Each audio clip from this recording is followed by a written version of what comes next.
हरिओम। नमस्कार मित्रों, स्वागत है आपका संस्कृत विषय अध्ययन में। तो जैसा कि आप सभी लोग सामान्य रूप से जानते हैं, हम संस्कृत की किसी भी परीक्षा की तैयारी के लिए या अपने ज्ञान के लिए नाटकों में से एक सुप्रसिद्ध राजनैतिक नाटक मुद्रा राक्षसम का अध्ययन कर रहे हैं, जो वैसे सभी परीक्षाओं के लिए उपयोगी है और विशेष रूप से यूजीसी नेट संस्कृत 25 कोड के लिए। नेट संस्कृत 25 कोड में यह संपूर्णतः लगा हुआ है, कहीं से भी प्रश्न आ जाते हैं। तो हमने इससे पूर्व 8-10 कक्षाएं देख ली हैं। तो इससे कल जो हमने कक्षा देखी थी, कल पूर्व वाली कक्षा, उसमें क्या प्रसंग चल रहा था कि जो आचार्य चाणक्य बोल रहे हैं, उनका कथन था कि स्वयं आवृत्ति भुंजाना बलिनोपि स्वभावतः गजेन्द्राश्च नरेन्द्राश्च प्रायः शीदंती दुखिताः। क्योंकि वो चंद्रगुप्त मौर्य के बारे में बता रहे थे कि चंद्रगुप्त मौर्य को कोई चिंता करने की आवश्यकता नहीं है, वो तो अपना आराम से रह रहे हैं, क्योंकि उन्होंने अपने राज्यभार को अपने मंत्री पर यानी कि मुझ पर सौंप दिया है। तो इस प्रकार का जो राजा होता है वो सुख पूर्वक जीता है, उसको कोई चिंता करने की आवश्यकता नहीं होती है। परंतु जिसके ऊपर पूरा राज्यभार होता है, वो भले ही एक बहुत बड़ा पराक्रमी बलशाली हाथी हो या बहुत पराक्रमी बहुत धनवान राजा क्यों ना हो, यदि उसको खुद परिश्रम करके जीना पड़े तो वो उसके लिए बहुत बड़ा दुख का कारण होता है। अर्थात वो राज्य तो चलाता है, उसके ऊपर दुख होता है, एक कष्ट होता है, एक चिंता होती है, एक जिम्मेदारी, एक उत्तरदायित्व हर चीज के प्रति होता है। तो यहां तक उन्होंने इस बात को बताया। इसके बाद क्या होता है, उनके ही दरबार में, उनकी ही कुटिया में, आचार्य चाणक्य की कुटिया में एक उनका ही गुप्तचर जो है वो प्रवेश करता है। तो वो प्रवेश कैसे कर रहा है, अब यहां से जो है वो बहुत ही आनंददायक प्रसंग है। जो आचार्य चाणक्य की सेवा में है वो, और जो एक उन्होंने पहले भेजा हुआ था वो आ रहा है, तो उसका संवाद यहां पर चलेगा।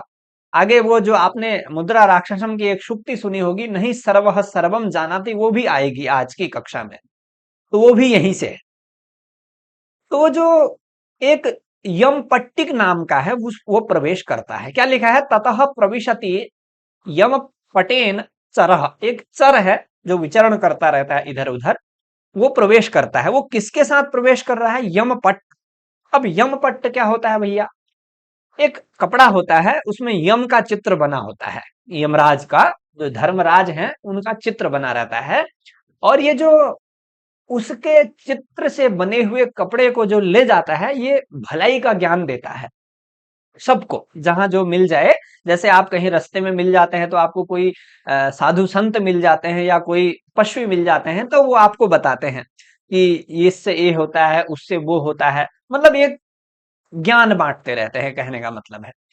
उसी प्रकार से ये व्यक्ति, ये जो जा रहा है, ये भी ज्ञान बांटने का काम करता है। तो ये जैसे ही प्रवेश करता है, एक श्लोक बोलता है। क्या कहता है कि, कहता प्रणमत यमस्य चरणौ किम कार्यम देवतैः अन्यैः एष खलु अन्य भक्तानाम हरति जीवम परिस्फुरंतम। इसमें जो लेखन है, कहीं पर टंकण दोष या पीडीएफ निर्माण में थोड़ा त्रुटियां हो गई हैं, जिन्होंने भी यह पीडीएफ बनाया होगा। खैर कोई नहीं, मेरे पास एक मुद्रा राक्षसम की बहुत अच्छी टीका है, ये आपको मैं दिखा देता हूं। ये वाली पुस्तक है, ये आप लोग भी मंगा लीजिए, बहुत ही बढ़िया टीका है यह। ये व्याख्याकार हैं आचार्य माधव जनार्दन रटाटे।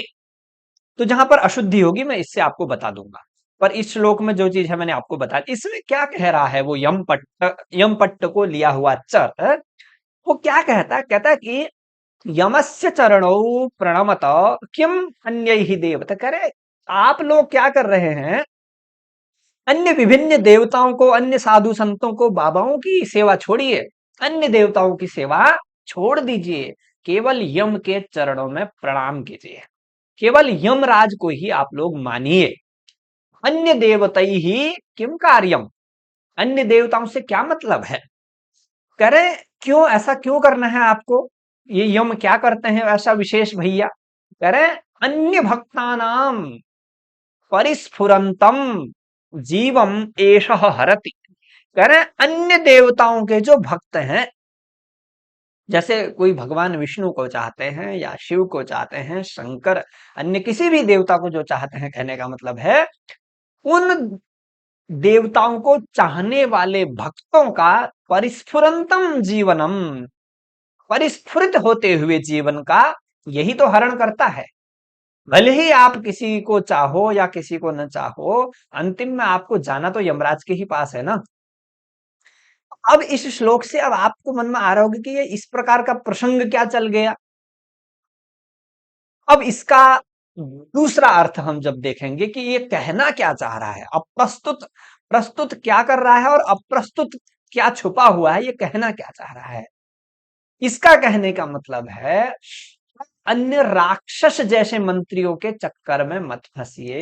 एकमात्र जो चाणक्य है, यम का मतलब यहां चाणक्य से ले लेंगे, कह रहे चाणक्य की शरण में आ जाओ। क्यों? क्योंकि चाणक्य की जो शरण में रहता है वही सिद्धि को प्राप्त करता है।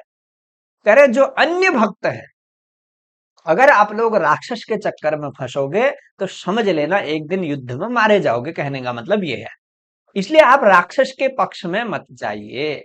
जैसे आपने पूर्व फिल्मों में देखा होगा, जैसे जो शत्रु पक्ष में होता है, हीरो से विपरीत जो विलन वाले पक्ष में होते हैं, सब मारे जाते हैं।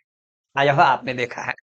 तो यहां भी इसी प्रकार की स्थिति है। कह रहे अगर आप उसके पक्ष में जाओगे, राक्षस के पक्ष में यदि आप लोग जाते हैं, तो ये जो जिसके पक्ष में आप आने के लिए हम कह रहे हैं आपको कि यम के पक्ष में आ जाइए, इसको प्रणाम कीजिए, इसकी सेवा, इसकी आराधना कीजिए।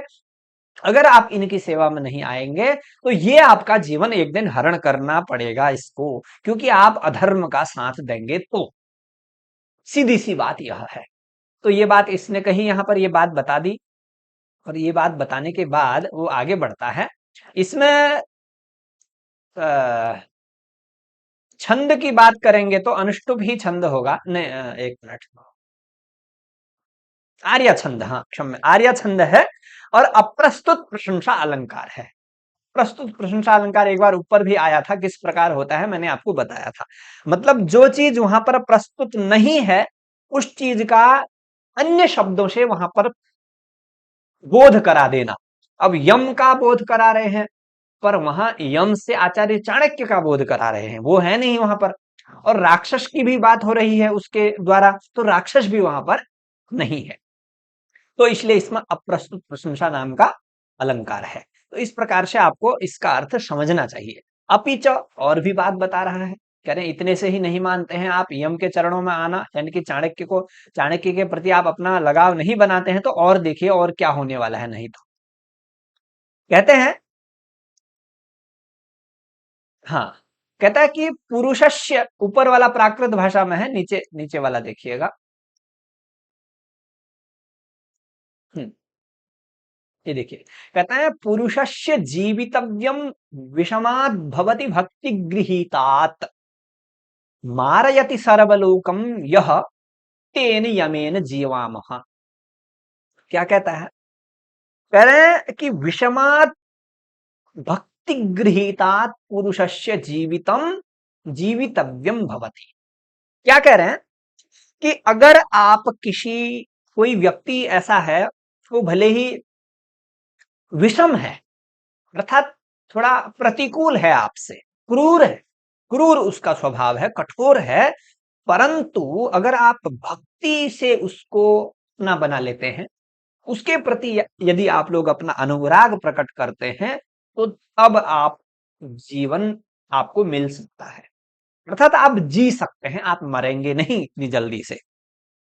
अगर आप किसी से अनुराग कर रहे हैं, किसी से भक्ति पूर्वक किसी की शरण में यदि आप लोग जा रहे हैं, तो मैंने बोला ना ये ज्ञान बांटने वाला व्यक्ति है, यम ये चर तो ये ज्ञान ही बताएगा ना।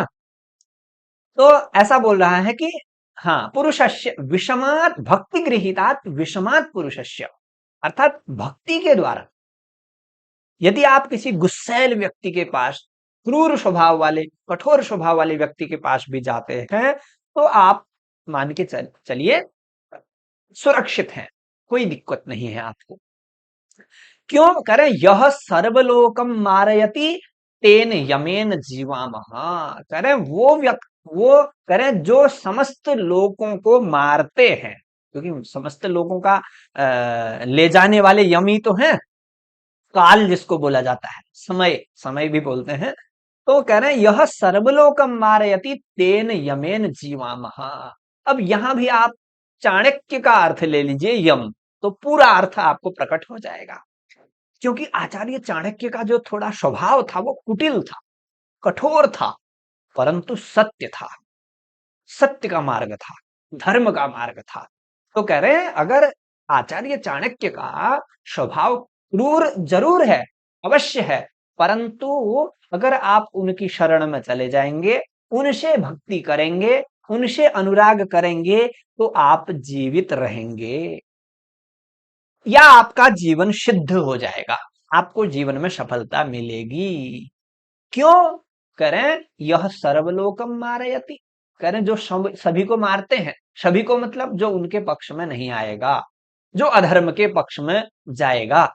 जैसे इतने बड़े नंद वंश का जिसने विनाश कर दिया है, तो उससे हम जीते हैं बोल रहा है, वो अपना परिचय दे रहा है ना। यानी कि हम तो भैया उस यम के हैं, यानी कि उस चाणक्य का मैं आदमी हूं, ये मैं आपको बता रहा हूं। पर अगर आप सीधे नाटक पढ़ेंगे तो ऐसा शब्दशः कहीं कहा नहीं है। अभी आप समझिए आगे क्या होता है। तो ये दो उपदेश जैसे ही उसने दिए, इसमें भी पुरुषस्य जीवितव्यम, हाँ, इसमें भी आर्या छंद है, इसमें भी प्रस्तुत प्रशंसा अलंकार है, क्योंकि इसमें भी आचार्य चाणक्य की ही बात हो रही है। अब आगे क्या कह रहे हैं? आगे कहता है वो, यावद इदम गृहम प्रविश्य यमपटम दर्शयन गीतानि गायामि। कह रहे हैं ठीक है, एक मुझे अब घर मिल गया है, देश तो मैंने एक दो दे ही दिए हैं, अब मुझे एक घर मिल गया है, इस घर में मैं प्रवेश करता हूं और यम पट्ट को दिखाते हुए गीत गाता हूं, गाना गाता हूं, अपना जो भी मेरा कार्य है उपदेश देने का वो मैं करता हूं। इति परिक्रामति, ऐसा बोलता हुआ घूमता है, और आगे घूमता हुआ फिर क्या करता है? शिष्य जो है आचार्य चाणक्य के कुटिया के दरबार में खड़ा है, वो द्वारपाल की तरह है, वो उसको देखता है उस घर में प्रवेश करते हुए। जैसे हम लोग कहीं चले जाते हैं ना, तो वहां पर गेट में जो खड़ा रहता है, अगर वहां जाना मना है तो वो कहता है अंदर कहाँ जा रहे हैं, अंदर नहीं जाना है आपको, यहीं रुकिए। कहाँ जा रहे हैं अंदर, कौन है आप, परिचय क्या है, आधार कार्ड दिखाइए अपना। तो इत्यादि परिचय के बिना आप कैसे अंदर जा सकते हैं? तो वो शिष्य भी उसी प्रकार से उसको मना कर रहा है, कहता है शिष्य विलोक्य भद्र न प्रवेष्टव्यम, अंदर नहीं जाना है, कौन है आप? तो चर बोलता है हंस करके, हंसी आती है उसको। उसको क्या पता कि ये मैं तो चाणक्य का विशेष आदमी हूं और ये मेरे को ही अंदर नहीं जाने दे रहा है। पर उस शिष्य को नहीं पता है ये बात, वो तो सोच रहा है पता नहीं कौन सड़क में घूमने वाला आदमी है और सीधे हमारे आचार्य के घर में प्रवेश कर रहा है बिना मेरे से पूछे हुए, बिना चौकीदार से पूछे हुए।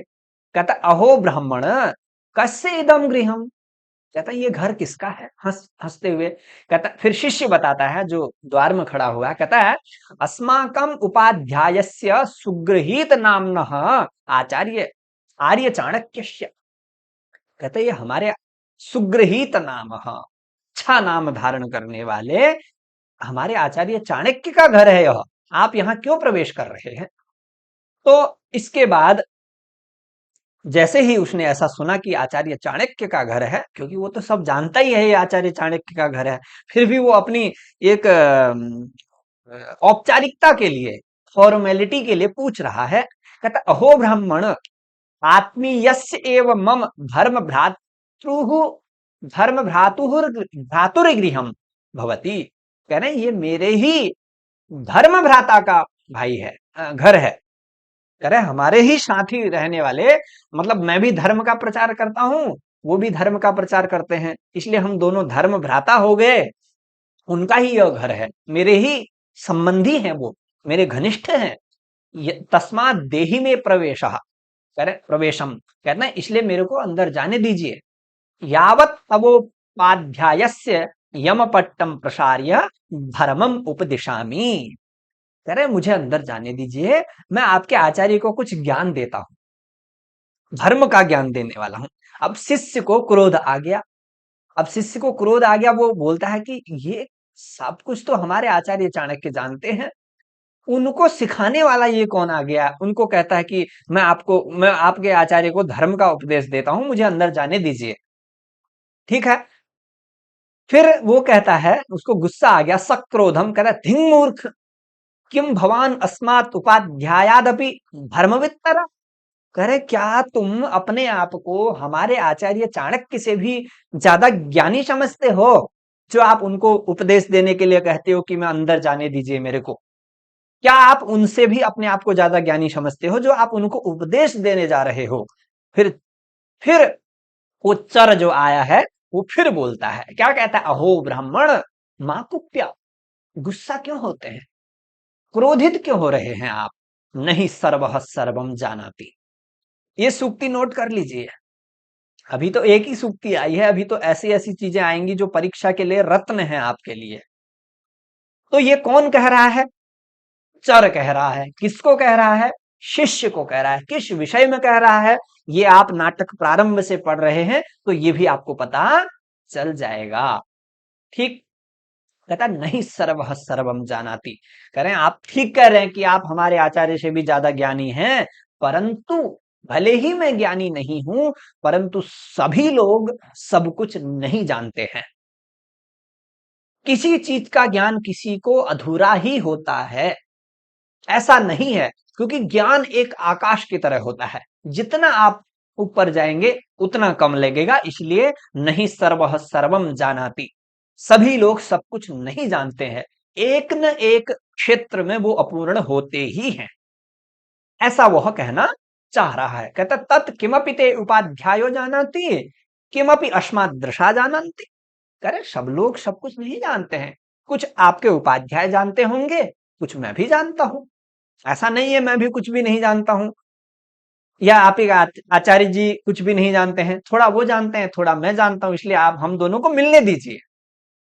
फिर शिष्य कहता है मूर्ख सर्वज्ञताम उपाध्यायस्य चोरयितुम इच्छसि, अब वो अपना दिमाग लगा के बोलता है, कहता है अच्छा जो हमारे आचार्य थोड़ा बहुत जो भी जानते हैं तो उसको चुराना चाहता है, उसको चुराने के लिए जा रहा है अंदर। फिर वो चर कहता है, कहता अहो ब्राह्मण यदि तवोपाध्यायः सर्वं जानाति तर्हि जानातु तावत् जानातु तावत् कस्य चंद्रो अनभिप्रेतः इति। अब चंद्र की बात आते ही समझ लीजिए चंद्रगुप्त मौर्य की ओर एक संकेत कर दिया गया है। कह रहे हैं यदि आपके आचार्य इतना ही जानते हैं तो अब आप मुझे ये बताइए कि चंद्र से प्रेम कौन नहीं करता, ऐसा बताइए। अब चंद्र से प्रेम का मतलब यहाँ पर सामान्य भाषा है, जो आकाश में चंद्र है वो तो उसको यही कहेगा ना। वो ये कह रहे हैं कि जो चंद्र है उसको कौन प्रेम नहीं करता है। शिष्य कह रहा है महोदय, अच्छा ये ऊपर वाली जो संस्कृत हमने पढ़ी उसकी हिंदी अनुवाद है। अब आगे वो क्या कह रहा है, मूर्ख किम अनेन ज्ञातेन अज्ञातेन, करे इसको जानने न जानने से क्या मतलब है आपका, चंद्रमा को जानने न जानने से आपका क्या मतलब है। पर वो मनी मन तो यही सोच रहा है कि सब कुछ तो उसी से मतलब है जो मैं आपको कह रहा। ठीक है, फिर कहता है, चर कहता है, श्लोक आता है, बढ़िया अच्छा श्लोक है, इसके माध्यम से अब वो बहुत ही बड़ी बात कह देगा। ठीक है, क्योंकि पहले उसने पूछा कि आपके आचार्य को ये पूछो कि आप ये बताइए कि ऐसा कौन व्यक्ति है जो चंद्रमा को नहीं चाहता है। अब वो बोलता है श्लोक के माध्यम से, जब उस शिष्य ने कहा कि चंद्रमा को जानने न जानने से क्या मतलब है, क्या विशेष बात है, तो वो बोलता है, कहता है कि कमलानाम मनोहराणाम अपि रूपाद विसंवदति शीलम संपूर्ण मंडले पियानी चंद्रे विरुद्धानी, यानी कमलानी संपूर्ण मंडले अपि विरुद्धानि गच्छन्ति। अब वो इस श्लोक के माध्यम से उसको समझा रहा है। कह रहे हैं, आप कह रहे हैं कि चंद्रमा को जानने न जानने से क्या मतलब है। अब मैं आपको बताता हूं क्या कितना बड़ा मतलब है। देखिए आप, कहते हैं कि कमल जो होते हैं, एक मिनट में श्लोक को ऐसे अंडरलाइन कर देता हूं, आपका मस्तिष्क यहीं पर लगा रहे। कहते हैं कि कमलानाम मनोहराणाम अपि रूपाद शीलम विसंवदति। कहते हैं जो कमल होते हैं वो बहुत ही सुंदर हुआ करते हैं। सुंदर कमल के होते हुए भी उनका जो रूप है वो विपरीत ही जाता है। कह रहे कैसे विपरीत कैसे जाता है, ये कैसी बात कर रहे हैं भैया। देखिए क्या लिखा है कि कमलानाम पद्मानाम शीलम स्वभावः आचरति वाशात आदरते विसंवदति रूपम अनुहरति। ठीक है, यानी कि जो कमलों का जो मनोहर होते हुए भी जो है वो उनके बारे में भी उल्टा हुआ करता है। उनका रूप तो अच्छा है, ठीक हो गया, पर ये संसार उनके विषय में भी उल्टी बातें करता है। क्या उल्टी क्या बातें करता है भैया कि कमलों का क्या दोष है, उन्होंने क्या ऐसा अपराध कर दिया है। कह रहे संपूर्ण मंडले पिचंद्रे यानी विरुद्धानि। भले ही चंद्रमा आधा हो, भले ही चंद्रमा मध्य स्तर में हो, या भले ही चंद्रमा पूर्णिमा वाला हो, संपूर्ण अपनी कलाओं वाला हो, फिर भी ये कमल क्या करते हैं, सायकालीन में अपनी आंखें बंद कर देते हैं, बंद हो जाते हैं। क्यों? क्योंकि ये तो सूर्य के आने पर जगते हैं, सूर्य के आने पर खिलते हैं। तो अब बताइए, ये तो चंद्रमा कुछ विशेष नहीं है। आप तो कह रहे हैं कि चंद्रमा को जानने न जानने से क्या मतलब होता है। बताइए आप कि चंद्रमा के विषय में क्यों सब लोग कैसे जानते हैं। कह रहे कमल इतने सुंदर होते हुए भी चंद्रमा भले ही इतना सुंदर दिखता है, इतना पूर्ण कलाओं वाला होता है, फिर भी ये विरुद्ध जाते हैं। अब इससे कहने का मतलब कुछ और है, तात्पर्यार्थ कुछ और ही है, ये तो केवल मुख्यार्थ है। कह रहे हैं राक्षस के गुप्तचरों की बात हो रही है इस श्लोक के माध्यम से। कह रहे हैं कई आपको व्यक्ति मिलेंगे इधर उधर घूमते हुए इस नगर में। कह रहे हैं वो बहुत आपको सुंदर दिखेंगे, अच्छी अच्छी आपकी बातें करेंगे, परंतु वो अंदर से राक्षस के आदमी हैं। वो चंद्रगुप्त मौर्य, संपूर्ण मंडल का मतलब यहां चंद्र ले लेंगे कि चंद्रगुप्त मौर्य के पूर्ण राज्य हो जाने को पसंद नहीं करते हैं, उसके विरुद्ध जाते हैं। वो चाहते हैं कि चंद्रगुप्त और चाणक्य दोनों ही इस संसार में न रहें, इसलिए वो अपना विरुद्ध आचरण करते हैं। कौन? यहां पर कमला नाम का मतलब कमल नहीं होगा, यहां अर्थ हो जाएगा कि जो राक्षस के गुप्तचर हैं, वो लोग दिखने में आपको अच्छे लगते होंगे, आपसे मीठी मीठी बातें भी करेंगे, क्योंकि गुप्तचर का तो काम ही यही होता है। जैसे आपने देखा होगा गुप्तचर किस प्रकार से एकदम मधुर बातें करते हैं अपनी मतलब भेद जानने के लिए। तो ऐसा इस श्लोक के माध्यम से बता रहे हैं। कह रहे हैं वो चंद्र के, यानी कि फिर भी चंद्रगुप्त मौर्य के विरुद्ध ही जाएंगे, आपके पक्ष में वो नहीं जाएंगे।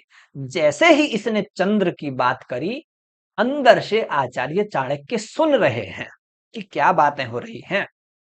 अब इससे आगे क्या होगा, थोड़ा सा एक दो इनका संवाद और देख लेते हैं। चाणक्य आकरणे आत्मगतम।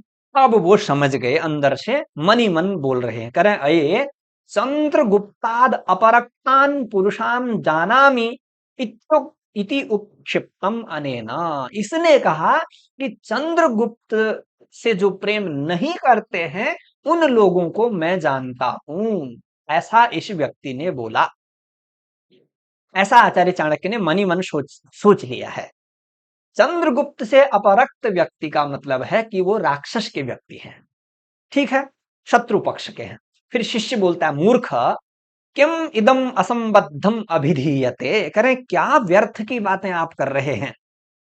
फिर चर बोलता है कि अहो ब्राह्मण सुसंबद्धम एवं एतद् भवेत्। करें मैंने ठीक ही तो कहा है, मैंने गलत क्या कहा है। शिष्य कहता है यदि किम स्यात्। करें यदि आपने अच्छा कहा है तो क्या, मुझे क्या समझ में आया। करें चरह यदि श्रोतुम जन्म श्रोतुम जानंतम लभे। करें इसका अर्थ मैं तब बताऊंगा जब इस बात को समझने वाला, सुनने वाला व्यक्ति समझे, मिले मेरे को। आपको तो कुछ समझ में नहीं आ रहा है, आप कमल से कमल में ही रह गए हैं। आप कमल से राक्षस के आदमियों को नहीं समझ पा रहे हैं।